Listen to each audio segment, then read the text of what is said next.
This is Himanshi and welcome to let's learn. सभी को good evening, नमस्कार, राम राम, सत श्री अकाल, अस्सलाम वालेकुम, what you feel connected with. Start करेंगे आज का सेशन। बात है यूपी शिक्षक भर्ती यानी यूपी जीआईसी कह सकते हैं, यूपी लेक्चरर। उत्तर प्रदेश में लेक्चरर की वैकेंसी है जिसको पीजीटी के इक्विवेलेंट मानते हैं। 11th-12th का टीचर 1,500 के करीब वैकेंसी है और गवर्नमेंट जॉब है ऑफ कोर्स। इस पर चर्चा करेंगे, क्या एज क्राइटेरिया है, एलिजिबिलिटी क्राइटेरिया क्या है, एग्जाम पैटर्न क्या है। 2 पेपर होने हैं, एक आपका ऑफलाइन मोड में होना है और एक आपका ऑब्जेक्टिव टाइप टेस्ट होगा, दूसरा सब जो है सब्जेक्टिव है यानी रिटन एग्जाम है प्रॉपर।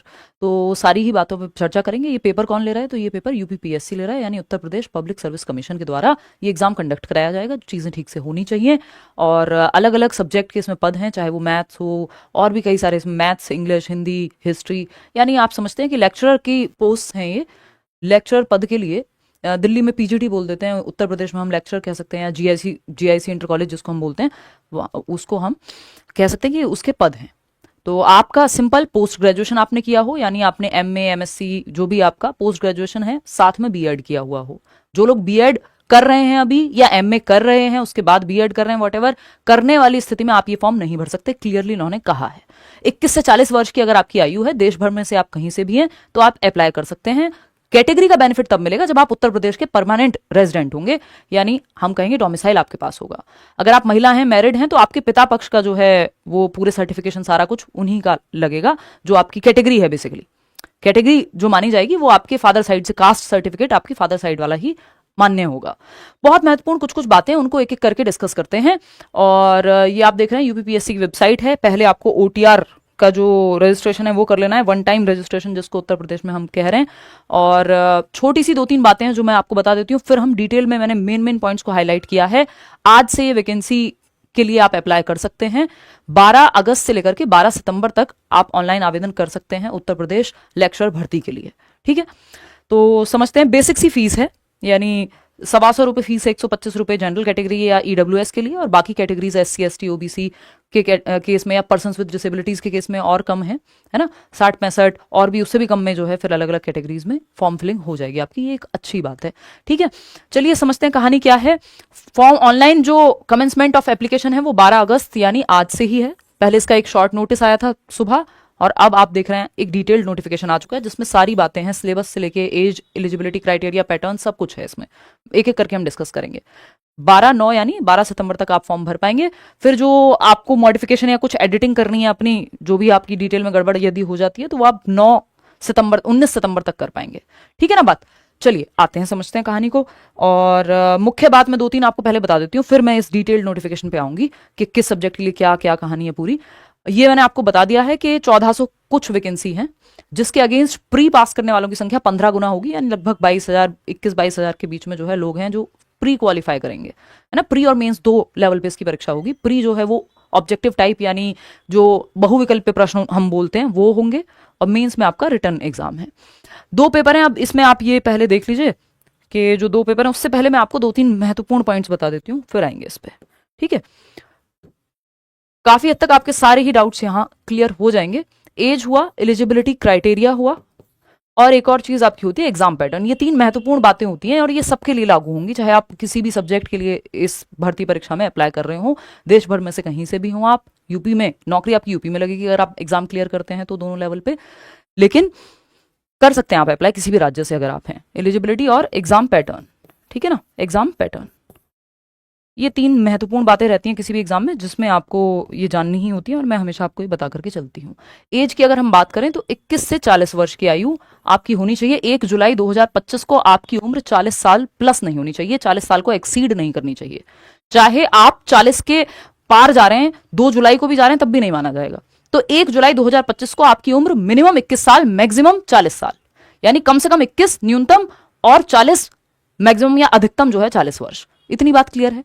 ठीक है, वेलकम है जी जो लोग पहली बार लाइव देख रहे हैं। भाई नवजोत आ जाओ। एलिजिबिलिटी की जब मैं बात करूंगी तो एक बेसिक है, इसमें कॉम्बिनेशन का बहुत ज्यादा टेंशन नहीं है। कई लोग कह रहे हैं हमने पीसीएम से किया हुआ है ग्रेजुएशन तो उसका दिक्कत होगी क्या, कॉम्बिनेशन वाला सिस्टम यहाँ नहीं है। वो केंद्रीय विद्यालय में या कई बार D2+B में देखने को मिलती है समस्या, यहाँ समस्या कुछ नहीं है। आपकी मास्टर्स जो है, यानी एम में तो आपने एक सब्जेक्ट में किया होगा ना किसी, जो आपका मेन सब्जेक्ट होगा, चाहे वो इकोनॉमिक्स हो, चाहे वो एमए सोशोलॉजी हो, चाहे वो एमए हिस्ट्री हो, चाहे वो एमए मैथमेटिक्स हो, व्हाटएवर। एमए मैथ्स बहुत रेयर जगहों पे होता है, एमएससी होता है जनरली, ठीक है ना।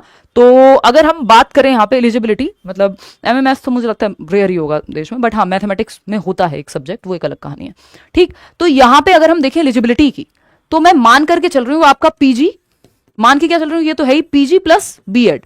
अब पीजी में आपका एमए हो, बी आपका एमए हो, एमएससी हो, जो भी सब्जेक्ट आपका रहा हो। पीजी बोले तो पोस्ट ग्रेजुएशन, जिसको हम उत्तर स्नातकोत्तर बोलते हैं, शायद उच्च स्नातकोत्तर हिंदी में कहते हैं।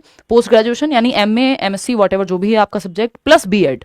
बीएड आपका कंप्लीट होना चाहिए, ऑफ कोर्स बीएड कंप्लीट होना चाहिए, और पीजी भी आपका कंप्लीट होना ही चाहिए, है ना, ऑब्वियस है, ठीक। क्योंकि ये 11th-12th के टीचर की बात हो रही है, तो यहाँ ग्रेजुएशन से काम नहीं चलेगा। और पेपर में भी आप मान के चलेगा कि पोस्ट ग्रेजुएशन तक जो आपने पढ़ा है और जो प्रीवियस पेपर्स हैं वो सब आपके काम आएंगे, और बीएड में जो पढ़ा है, इन दोनों को मिलाकर के ही, पोस्ट ग्रेजुएशन तक की पढ़ाई और बीएड की पढ़ाई मिलाकर के आपसे क्वेश्चंस पूछे जाएंगे, ये आप मानिए।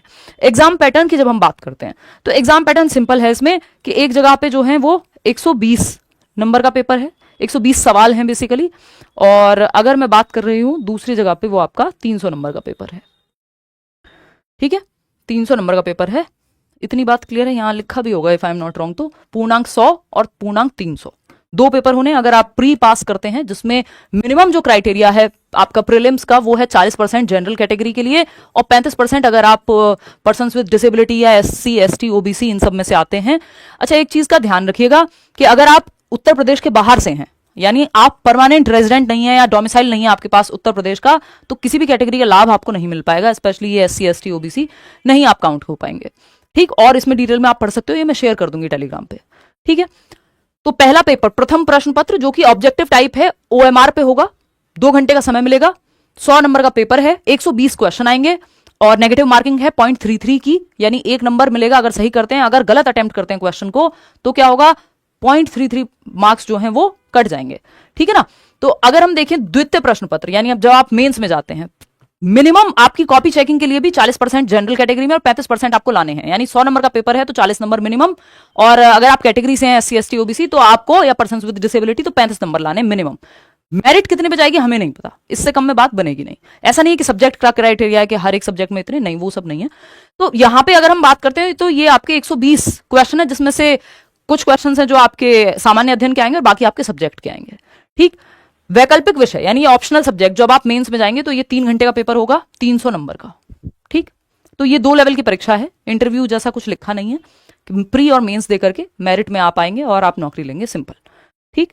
सिंपल कहने में होता है, करने में तो समय लगता ही है, देखिए, ठीक है। एज का बार आपको मैंने बता दिया कि उन्होंने लिखा हुआ है कि आपका जन्म जो है वो 2 जुलाई 1985 से पूर्व तथा 1 जुलाई 2004 के बाद का नहीं होना चाहिए, नहीं होना चाहिए, ध्यान रखिएगा। 40 वर्ष से अधिक आयु आपकी नहीं होनी चाहिए और 21 वर्ष से कम नहीं होनी चाहिए। कब? 1 जुलाई 2025 को सेंटर में रखना है, ठीक है। इतनी बात। आ जाए मेन नोटिफिकेशन पे, जिसमें मुख्य मुख्य बातें हैं। आपको पता ही है एप्लीकेशन शुरू हो रही है आज से, यानी 12 अगस्त से, और 12। अच्छा, एक चीज का भी ध्यान रखिएगा, वो हम अभी आगे भी बात करेंगे। अगर आपको मल्टीपल कैटेगरी में, मान लीजिए आप एससी कैंडिडेट भी हैं, आपका मान लीजिए आप पर्सन विद डिसेबिलिटी भी हैं, तो दोनों में से एक ही कैटेगरी का आप लाभ उठा पाएंगे जिसमें मैक्सिमम बेनिफिट आपको मिल रहा हो। जैसे पर्सन विद डिसेबिलिटी, इसमें 55 साल तक उनको रिलैक्सेशन है। तो अगर आप पर्सन विद डिसेबिलिटी में आते हैं और साथ में आप एससी, एसटी, ओबीसी में से किसी या किसी और कैटेगरी में, एक्स सर्विस पर्सन है आर्मी में या वट, उस केस में फिर आपको एक ही बेनिफिट लेना पड़ेगा, 3 कैटेगरी का बेनिफिट एक साथ आप नहीं ले पाएंगे। इन्होंने क्लियर कर दिया है, कई बार वो कई जगहों पे होता है कि ले सकते हो आप। अच्छा, ओटीआर आप जानते हैं, ये इनकी वेबसाइट है जिसपे इन्होंने कहा है otr.pariksha.nic.in। 72 घंटे पहले जो है आपको 1 टाइम रजिस्ट्रेशन करना है, जिससे आपको एक नंबर मिलेगा। 1 टाइम रजिस्ट्रेशन को शॉर्ट में कहते हैं ओटीआर। ये नंबर मिलेगा, आप फिर उसको फाइनल फॉर्म भरने में यूज करेंगे और डैशबोर्ड पे फिर वो आपके रिफ्लेक्ट होगा। ये ओटीआर में आपकी बेसिक डिटेल्स मांगी है इन्होंने, और वो सही सही भरनी है, 10वीं के सर्टिफिकेट को ध्यान में रखते हुए भरनी है, जो भी डिटेल्स हैं, है ना। और इसमें कहा गया है कि आपके फॉर्म में सेल्फ अटेस्टेड कॉपीज भी जो है लग सकती हैं फॉर्म भरते समय, तो वो सब भी अपनी मार्कशीट की और वो सब आप ध्यान रखिएगा। एक बार इसको गो थ्रू जरूर हो जाएगा फिर भी, है ना। तो ये एक बात है, 72 घंटे पहले आप रजिस्टर कर लेंगे। उसके बाद जो मेन वेबसाइट है, जो मैं आपको अभी दिखा रही थी, uppsc.up.nic.in पे जाकर के आपको फॉर्म भरना है। तो उससे पहले ओटीआर करना है, otr.pariksha.nic.in से। ये 2 अलग अलग वेबसाइट हैं, 2 स्टेजेस में आपका फॉर्म भरा जाएगा। पहले ओटीआर नंबर, और बाद में जो है, ये यूपी में अब लगभग सभी जगह कर ही दिया, इससे पहले वाली वैकेंसी में भी, और बाद में जो है आपका फाइनल फॉर्म फिलिंग की स्थिति आएगी। जो मुख्य मुख्य बातें आप देखो, इसमें बातें तो दुनिया भर की हैं, और ये आपको पता ही है 1471 वैकेंसी हैं, 777 है मेल के लिए और 694 है फीमेल ब्रांच में, और कुछ 45 वैकेंसी हैं जो विजुअली हैंडीकैप्ड पीपल हैं उनके लिए। और अगर मैं बात करूं यहाँ आपकी फीस की, तो 125 रुपये अनरिजर्व्ड या इकोनॉमिकली ईडब्ल्यूएस क्लासेस के लिए, और SC ST या फिर OBC के लिए। SC ST के केस में जो है आपका 65 रुपये फीस है। ये ऑनलाइन प्रोसेसिंग के बाद है, ठीक है। एक्स सर्विस पर्सन है, आप आर्मी पर्सनल रहे हैं, ये वो चीजें, फिर उसमें भी रिलैक्सेशन है फीस में, तो वो तो एक अलग कहानी हो गई।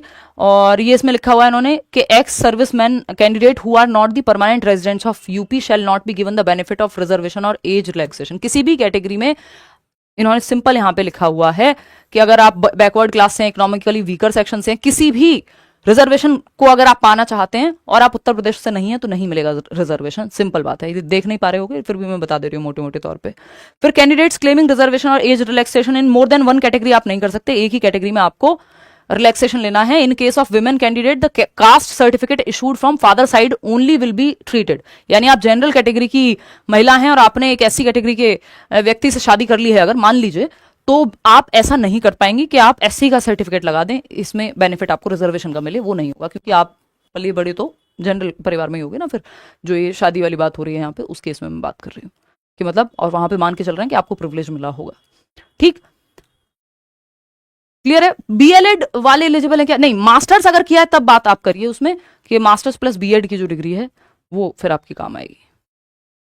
देखिएगा फिर और क्या इसमें एलिजिबिलिटी की अगर हम बात करें, lecturer male female government inter college, essential qualifications यानी जो मुख्य क्वालिफिकेशंस चाहिए आपकी। अब lecturer sociology, geography, economics, civics, physics, chemistry, mathematics, English, इस तरह से फिर अदर सब्जेक्ट्स का भी दिया हुआ है, जैसे हिस्ट्री हो गया, बायोलॉजी, हिंदी, इनका सबका अलग अलग बांट करके दिया हुआ है। सिंपल है कि आपने किसी भी मान्यता प्राप्त जो एक यूनिवर्सिटी है उससे क्या किया हो, post graduation degree in the related subject. यानी अगर सोशियोलॉजी के लिए जा रहे हैं तो आपने PG किया है यानी MA किया है सोशियोलॉजी में, अगर मैथ्स के लिए जा रहे हैं तो MSc किया है मैथ्स में, फिर BEd किया है। ये 2 क्वालिफिकेशंस सब जगह पे हैं, और एज लिमिट मैं आपको बता ही चुकी हूँ, ठीक। तो इस बात का ध्यान रखना है। एक बार फिर भी अपने सब्जेक्ट का आप नजर मार लेंगे कि भाई जैसे ये हिंदी है तो post graduation in subject Hindi from a institution और in the subject Hindi from a university.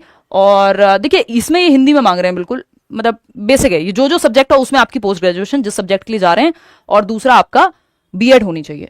Date of birth of the candidate shall be admissible as entered in high school certificate. आपको डेट ऑफ बर्थ वो डालनी है जो आपके high school के certificate में है, यानी 10th क्लास की मार्कशीट में जो आपकी डेट ऑफ बर्थ है DOB, वही आपको डालनी है। Will have to attach his or her high school or equivalent examination certificate with the application form. यानी आपको यहां पे लिखा हुआ है the candidate will have to attach her or his high school or equivalent examination certificate with the application form. आपको application form के साथ 10वीं क्लास की मार्कशीट भी अटैच करनी है, ऐसा ये कह रहे हैं एप्लीकेशन फॉर्म के साथ, ठीक है ना। डेट ऑफ बर्थ के लिए आपको कुछ और यहां पे काम नहीं आएगा। The candidates will have to enclose self attested copies of marksheet, certificates and degrees along with the application form of main examination in support of their claims of educational qualifications if they do not enclose self attested copies of certificates. देखिए इसमें ना ये clear नहीं हो पा रहा है कि ये फॉर्म भरते टाइम ये मांगेंगे सेल्फ अटेस्टेड या फिर ये बाद की बात कर रहे हैं, है ना। इसको लेके यहाँ पे क्लैरिटी मुझे नहीं दिख रही है, आपको दिख रही हो तो आप बता दीजिएगा, ठीक है। और ये उतनी बड़ी टेंशन की बात भी नहीं है, अगर फॉर्म भरते समय मांगे तो भाई आप रखिए, आपके पास होंगे, आज तक इतने फॉर्म भर रहे होंगे आप, तो स्कैंड कॉपी तो आपके डॉक्यूमेंट्स की आपके पास होनी चाहिए, ठीक है ना। DLED वालों के लिए नहीं है। The candidates who are appearing in the examination of essential qualification prescribed for the post need not apply because they are not eligible. Simple वही बात कि अगर आप अपीयरिंग में हैं, अपने BEd के फाइनल ईयर में हैं, MA के फाइनल ईयर में है, नहीं चल पाएगा बात, नहीं चल पाएगी बात, है ना। फाइनल ईयर से काम नहीं चलेगा, डिग्री डिप्लोमा आपकी कंप्लीट होनी चाहिए जब आप ये फॉर्म भर रहे हैं उस दिन। While filling the OMR answer sheets the candidate must use, ये तो वही है OMR पे आपको पेपर देना है, ब्लैक और ब्लू पॉइंट में पेन में से कोई आप यूज कर लेंगे, तो पेपर जब होगा तब की बात है। इन द क्या हो गया मुझे, इन द प्रिलिमिनरी एग्जामिनेशन यानी प्रीलिम्स की बात हो रही है, for the objective type question papers penalty negative marking, ये हम बता चुके हैं आपको, नेगेटिव मार्किंग है 0.33 की, और 35% अगर आप किसी कैटेगरी से SC ST OBC, और अगर आप कैटेगरी से नहीं है SC और ST OBC के केस में भी इन्होंने ये नहीं लिखा है, SC एंड ST के केस में लिखा है कि 35% चाहिए, और बाकी जो कैटेगरीज हैं जनरल में अगर आप आ रहे हैं for candidates of other categories, हाँ जनरल नहीं अदर कैटेगरी, बस SC ST के केस में इन्होंने 35% मतलब 100 नंबर का पेपर है तो 35 नंबर मिनिमम लाने हैं प्रीलिम्स में, अगर आप एससी और एसटी से हैं। अगर आप बाकी कैटेगरी से हैं, अब उसमें ईडब्ल्यूएस है कोई और आपका जनरल है, कुछ भी कोई एक्स सर्विस पर्सन है, उनको 40% मिनिमम लेकर के आना है। बट ये मेरिट पे ही बात बनेगी, इतने से तो वैसे भी पेपर क्लियर होना नहीं है कि 40 नंबर ले आए और आप प्रीलिम्स क्लियर कर जाएंगे। बहुत कम चांसेस हैं, ऐसा तो तभी होता है जब लोग बहुत कम हो और वैकेंसी बहुत ज़्यादा हो, जो आज के समय में है नहीं भारत में, आप जानते ही हैं ये बात। ये सब आपका सिलेबस दिया हुआ है क्लियरली, ये आप पढ़ सकते हैं अपने अपने सब्जेक्ट के लिए। अब एक एक सब्जेक्ट का तो पढ़ के बताने का फायदा होगा नहीं, ठीक है ना। और इसके अलावा अगर मैं बात करूं, वही आपका पोस्ट ग्रेजुएशन तक आपने जो पढ़ा है और जो आपने बीएड में पढ़ा है मिला करके एक बार प्रीवियस पेपर देख लेना जो जीआईसी लेक्चरर का हुआ हो। और बैच वैच हम इस पर कोई लेकर के आ नहीं रहे हैं, तो आप जो है, सारे बैच हम लाते भी नहीं हैं, लिमिटेड बैचेस लाते हैं जो हमारा मन करता है और जिसका हमें लगता है कि हम प्रॉपर अटेंशन दे करके, क्योंकि टीचर्स तो हैं हमारे पास, पूरी टीम है करियर विल पे, लेकिन जिसमें हमें लगता है कि समय है उन टीचर्स के पास जिनसे हम पढ़वाना चाह रहे हैं आपको, सब्जेक्ट टीचर्स के पास, और हम अटेंशन दे पाएंगे तभी हम लाते हैं। अदरवाइज ये नहीं है कि सारे ही बैचेस आते हों, ठीक है। चलिए खैर, इसमें अगर हम बात करते हैं, ये मैं बता चुकी हूँ आपको कि जो है आपकी 2 चरण में परीक्षा होगी। एक प्रीलिम्स है जो 100 नंबर का होगा और एक मेंस है जो 300 नंबर का होगा, ठीक है ना। और हिंदी जो 50 नंबर की, इंग्लिश 50 नंबर की, फिर उसमें आगे लिखा हुआ है, ठीक है। तो ये तो अलग कहानी है। इसमें सामान्य अध्ययन के प्रीलिम्स में कुछ क्वेश्चंस आएंगे आपके और कुछ जो है आपके सब्जेक्ट के आएंगे, ठीक है। चलिए, एक आध कोई डिटेल ऊपर नीचे हुई हो तो आप समझ जाइएगा, मतलब देख लीजिएगा। बाकी मेन जो भी मेन डिटेल है वो तो मैं आपको बता ही चुकी हूँ। अगर आप वैकेंसी देखेंगे, यही 777 हैं जो है मेल्स की, और फीमेल्स की हैं 694, और कुछ हैं इसमें आपकी विजुअली हैंडीकैप्ड लोगों की 45 वैकेंसी। और इसमें एक और lecturer Uttar Pradesh jail training school का भी लेक्चरर जो है उसके भी पद हैं इसमें। अगर आपने साइकोलॉजी में किया हुआ है, उसमें भी आपने क्रिमिनल साइकोलॉजी पढ़ी हुई है, तो आप इसके लिए जा सकते हैं। 2 ही पोस्ट हैं, ज़्यादा नहीं है, ठीक है ना। चलिए आज के लिए इतना ही रखते हैं। कोई और सवाल हो आपका तो आप पूछ लीजिएगा कमेंट सेक्शन में। इसके अलावा कोई और विचार हो तो भी आप पूछ सकते हैं। बात को इतना ही रखेंगे और thank you so much, take care, bye bye, धन्यवाद। प्रीलिम्स में, हाँ देखो, वो हिंदी जो लिखा हुआ है वो इसलिए लिखा है प्रीलिम्स में कि अगर प्रीलिम्स में ध्यान रखिएगा, यानी जो प्री एग्जाम है उसमें 100 नंबर का है वो, तो 50 नंबर का आपका सब्जेक्ट हिंदी वो इसलिए लिखा हुआ है क्योंकि मैंने हिंदी का एग्जाम्पल लिया हुआ है स्क्रीनशॉट में, ठीक है ना। तो अगर आपका मैथ्स है, आपको मैथ्स का लेक्चरर बनना है, तो 50 नंबर का मैथ्स आएगा, 50 नंबर का जीएस आएगा, सामान्य अध्ययन। अगर आपका इंग्लिश है तो इंग्लिश 50 नंबर की, 50 नंबर का जीएस प्री में। मेंस में तो फिर आपका वो सब्जेक्टिव पेपर है, वो एक अलग कहानी है, वो बाद की बात है, ठीक है ना। वो मैंने आपको दिखा भी दिया, अगर आप चाहें तो यहाँ देख भी सकते हैं। चलिए टेक केयर, बाय बाय। वो रिटर्न एग्जाम है, वो सब्जेक्टिव है, नहीं दोनों पेपर ऑब्जेक्टिव नहीं है। दूसरा जो मेंस होगा आपका वो सब्जेक्टिव है, उसमें 250 वर्ड में लिखना होगा, वो निबंध टाइप का होगा, ठीक है ना। चलिए बाय, टेक केयर। अब आप फॉर्म भर लीजिएगा जल्दी से, ये मत सोचिएगा लास्ट डेट पे भरेंगे, वेबसाइट कई बार चलती नहीं है। हमें ये नोटिस डाउनलोड करने में भी टाइम लगा था आज, क्योंकि आज ही अपलोड हुआ है, बहुत सारे लोग एक्टिव रहते हैं।